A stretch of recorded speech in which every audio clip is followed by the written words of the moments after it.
Sveiki, čia Būgas. Šiandien jūs pamatysiu, kaip įdėti modifikacijas į FTP komanderį ir įjungti jas savo PHP Fusion administracijos panelį.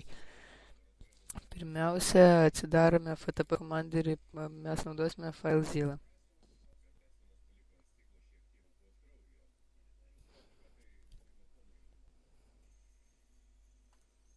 Dabar reikės biškai palaukti, nes pas mane kompas neišnaujausiu.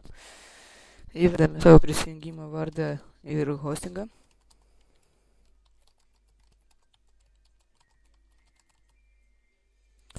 Prisijungiame ir čia randame failiuką Infusions.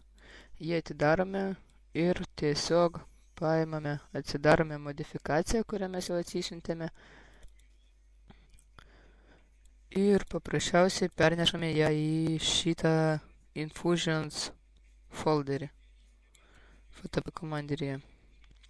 Aš jas nedėdinu pas mane. Toliau einam į mūsų website. Einam į administracijos panelę. Toliau sistemos administracija. Ir paspaudžiame panelę.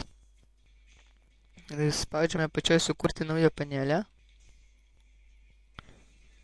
Ir čia išrenkame tą Infusions failą, panelę, kurią norėsite užsidėti savo website. Aš naudosiu šitą, kas galima būtų jums parodyti. Būtinai rašome panelės pavadinimą, nes kitaip panelės nebus įmanoma įjungti ir nebus įmanoma įsaugoti.